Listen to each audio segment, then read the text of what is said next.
would appear that it was a really late night. Stick around if you want to find out whether I managed to save the TS520.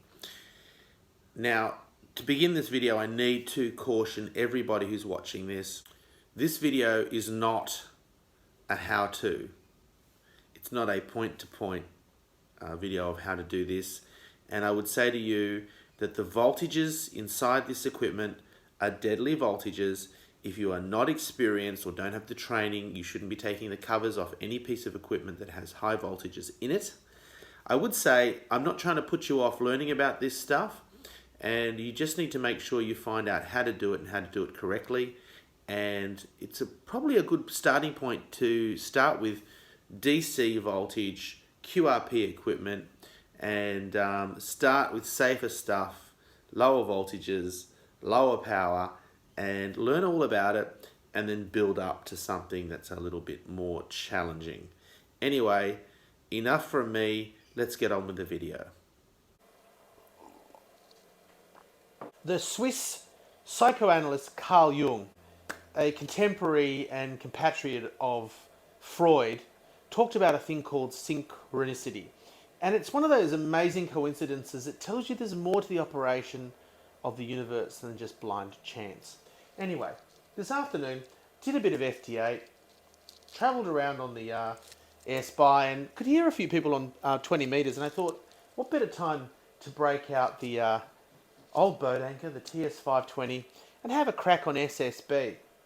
So, was tuning around on Air Spy, heard someone calling CQ, jumped on here, travelled up to where it was happening, and it was a VK5 station. It was Tony, Victor Kilo 5, Kilo, Alpha, Kilo, CAC. And what should happen while I am speaking on this beautiful piece of history? After the first over, Tony's told me he's operating an IC, what was it here? I've written it down here. He was operating an IC 7300, 7300 into a loop and a MFJ tuner. And beautiful signal, 5x9, and I came back to him and said, started telling him about the fact that this radio is as old as me, and what should happen? I hear this very loud pop, and we still have reception, so the radio doesn't die, but the watt meter goes to 0, and we have no transmit power. The sound, oh God, the wig is molting. The sound, what happened to my hair?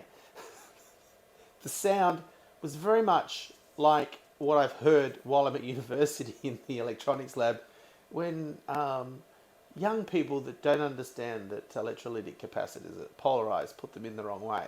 Very much like a cap going off. So I'm hoping that it's a capacitor. I don't think this thing has been recapped, so it could be an easy fix. I'm not going to replace every single cap in it. I probably should go through and give it loving care it needs, but I'm just going to do it.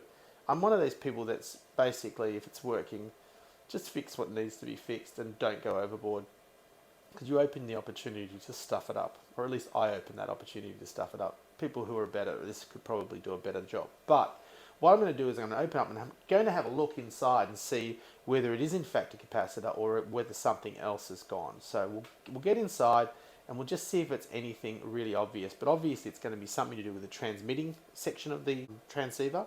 So it's not a cataclysmic failure that's dragged down a lot of components. So it may be an easy fix. Fingers crossed.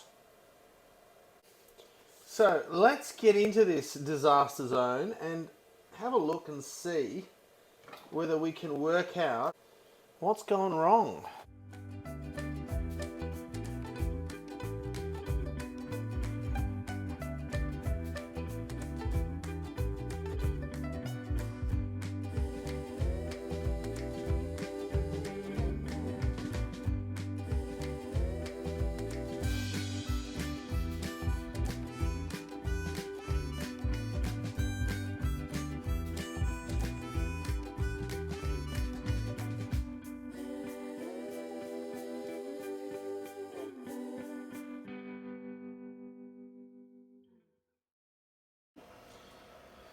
Now, what I've done is I've just turned the lights off. You probably can't see it there, but take my word for it.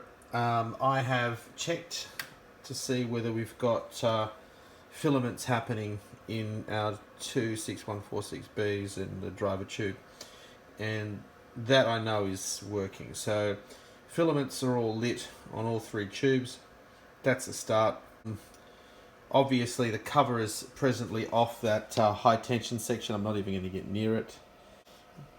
They're the sort of voltages, well, any voltages that have a cover plate over them is basically telling you don't go near it. But they're definitely the sort of thing, if you get a belt off it, it's probably the last time you get a belt off it, because I think there's 800 volts floating around in there. So I just wanted to make sure that the tubes were lighting up. That doesn't mean that they haven't got other problems, but it's a start to know that the filaments are all working. It's been ages since I've worked on valve gear, so I'm going to take it slow. The sound I heard, I'm sure it is a capacitor. So there's a lot of capacitors buried deep inside the guts of this thing that are going to need to be checked. For those of you who know the station, you will know that normally in this big spot here, we have the Kenwood TS520, which is the hybrid rig with the valve finals. And unfortunately, it has died for the meantime. So it's over on the bench in the hospital, and we are waiting for a couple of capacitors that need to be replaced. And they're these high voltage ones down here. I think I've discharged them, but I won't touch it. I won't tempt fate. And those two capacitors are, from memory, 100 microfarad, 500 volt capacitors. And I've ordered them on Mouser. You can order kits. I think I've saved a little bit of money by ordering those parts on Mouser. So I'll wait for those to arrive from Hong Kong, and we'll go from there. But I have some more news. And that news is that AusQRP is closing down. So 10 years of selling locally designed QRP kits around the world, in Australia as well. Obviously, people that watch this channel know I'm a huge fan. These are the first rigs that I got on air with after a 30-year hiatus away from operating. I built this one first. Well, to be honest, we actually built the QRPP version of the mooncake transceiver for 80 meters first. That took a little while to get to the point where it was, a usable rig. So I was using this kit. So this was the first one I built, the direct conversion transceiver. Puts out 5 watts of double sideband NCW, and this is the 40 meter version. So I love this one so much, I built myself a 40 meter version. At some point in time, I'm thinking about maybe throwing a battery in these, because there is a lot of space in the case for a battery. Although I'm in two minds about that. I'm also tempted just to leave them as they are and operate them off a battery pack, because if I'm going to operate portable with them, I'm probably going to be doing it from the kayak. So believe it or not, space is not usually that much of a problem. I can put a huge amount of stuff into that kayak. So those are the AusQRPs. And other people that have been watching the channel will know I've got this QRP Labs QDX that does the digital modes of 5 watts, and it is an amazing piece of kit. So what have I done about AusQRP? Well, they're closing down. They've got very limited stock now. I'd really like to do the MST SSB board, and I haven't got a 20 meter rig yet. So what better time to build a 20 meter rig than when AusQRP is going out of business? So I've ordered the MST SSB board with the 20 meter filter kit. Now, they don't have any more of their VFO kits, but I have already bought parts for a DDS VFO, and so I'll be using that DDS VFO in that rig. So in videos to come, you will see the trials and tribulations of me trying to build that kit. That was really quick. I'm going to be able to see whether we can fix the TS520 in a hurry. We've ordered these off Mouser, and I think these come out from Hong Kong from what I understand. It's Mouser Australia, but yeah, I've got to commend them. If it is coming from Hong Kong, Jesus, it came fast. And I haven't got the 470K resistors, but I can get them anywhere. but I have got the high voltage ceramic discs that were required and the filter capacitors. Time to get the rig up on the bench and swap in these parts that have arrived. So we've got our filter capacitors. We've also got the 470 kilo ohm resistors that I need. We've got ourselves a bit of cleaning stuff as well. I might have a go at throwing some of that into the pots. We'll see how we go. And but I need to get a bit of space on this bench, so we're going to try and tidy up a little bit before we start so that we're not so overcrowded here, because you know, well, we probably won't be working with dangerous voltages because it'll be unplugged, but we want to have room to move.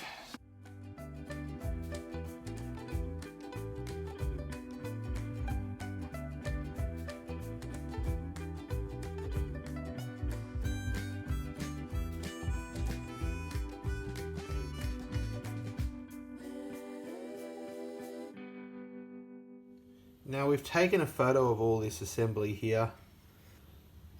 Basically what is happening is this black wire here is the ground, and the other end runs up to the 800 volts, and they're in series with a tap coming off this one here on the positive end. Now the actual capacitors are not marked negative and positive, but it says that the black dot is the indication of the negative. So we've got a photo of all this so we know what's going on. So we'll probably get the other side sorted out so we can access these capacitors, but I might get these wires off first, and then I'll set up high voltage discs and the bleeder resistors, get them in position on the actual capacitors, and then we mount the thing. And I'm hoping, I was of the understanding that the diameter of these is the same as the ones that I've purchased, so I'll be able to use the same mounting hardware. And it would appear that these capacitors are in fact about the same size, so fingers crossed we can get them in. They are a slightly larger value, but it's of my understanding that that is not going to be a problem. We've already managed to burn our finger on the soldering iron. Yeah, dumb.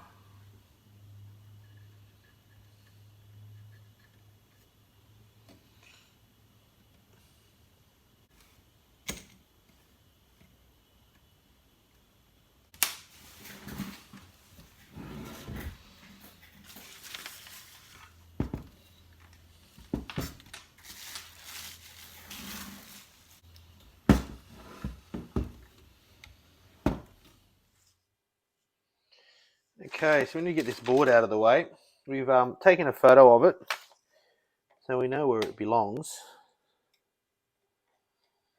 You just want to flip it out of the way.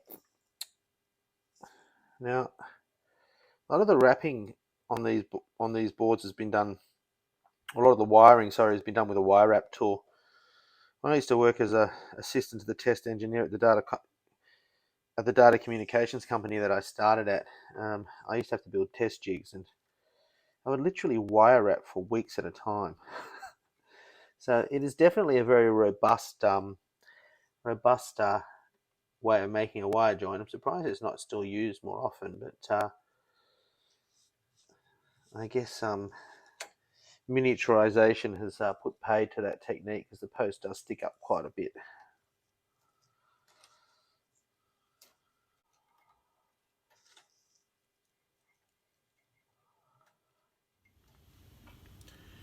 Well, we've managed to get one out, and it would appear that the mounting hardware is going to match, so that's a good start. We just got to try and make sure we don't knock any wires off here. So I'm going nice and slow. We've also got to make sure that we mount this in the actual hardware here at sort of the same angle so that it'll go in the right way. But you can see, I don't know if you can see it there, but whoa. But it's definitely popped. You can see that the center here. It's very crispy. You can also see that capacitor technology has come along a long way. They're both 500 volts. This is 100 microfarad. This one here, the original value. I am chucking in here a 150, and even at higher capacitance, it's so much smaller. Same voltage rating. So they're the bleeder resistors located on the actual capacitors. Now we have to try and squeeze this back in here, which is going to be a nightmare getting the screws lined up and whatnot. But hopefully by the end of all this, fingers crossed, we have a working radio.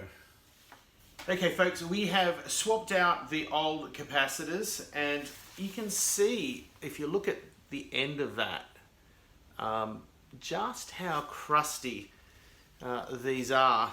They still test to the right capacitors, but I'm sure under the high voltage, you can see that this one has been running, I would say, a great deal warmer than the other one. Hence, it's very discoloured by comparison. So, there's definitely issues. I know that really, I probably should recap the entire rig. And the reason for that, of course, is that when capacitors go, there's a high likelihood that they're going to take other things with them. But, you know, being the lazy person that I am, I'm just going to throw caution to the wind. But we're going to switch it on now. You're probably wondering why I'm wearing safety glasses. Well, hey, what could go wrong? It could explode in my face. Huge amounts of confidence this is all going to go well. So we'll switch it on. I don't have a dummy load, unfortunately. I do know that on 3.5 megs, my inverted V is a good match. The handbook actually says you can tune up into a resonant antenna as well. So I've also got the speaker attached. I don't want to be testing over the top of other people that are most likely to be on the band at this time of night. Fingers crossed that we're back to an operational rig. That would make me very happy, and it would be the first time anything has gone my way straight off the bat. We're going to flick the power switch on. Let's make sure that all our dials are in the correct positions. So we are ready to switch it on.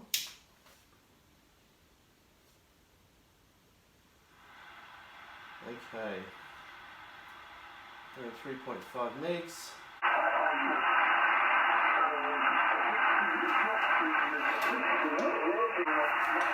So we have received, so we haven't gone backwards. Let's switch on our filament.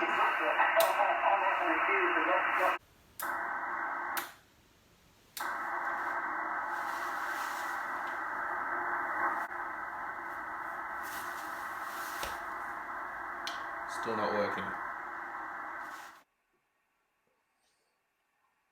Hello.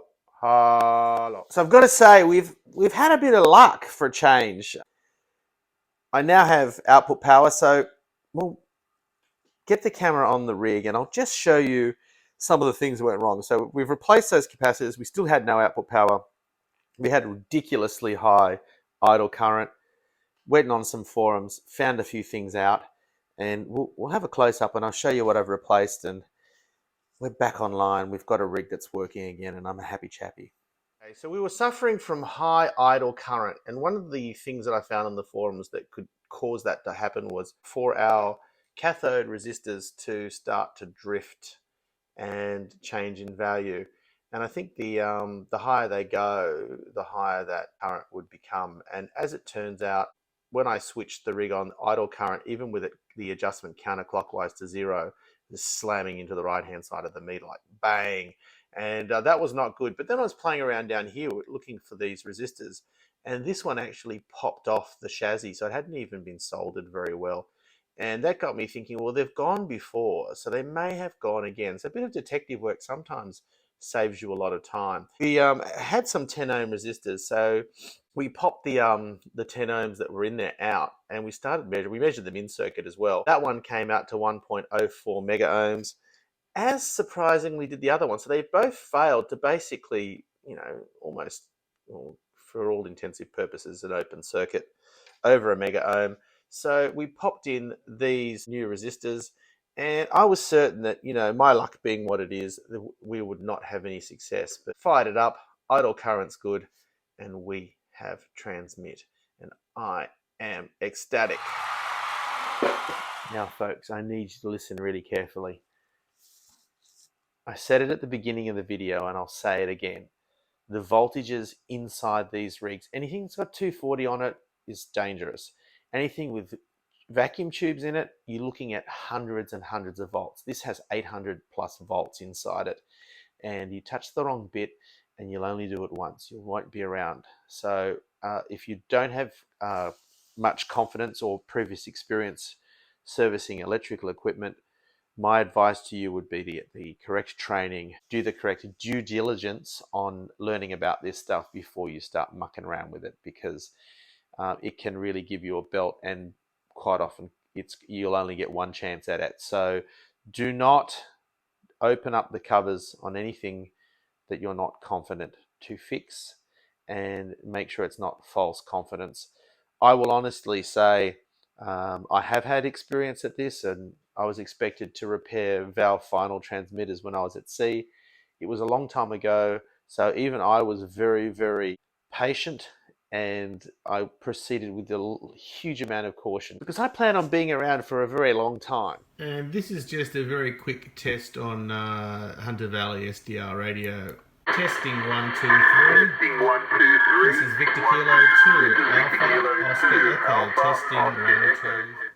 Thank you for sticking around right to the end of the video. It's happy days presently because we're on school holidays, so there's a lot more time to play radios. And I'm really happy that the TS520 has survived.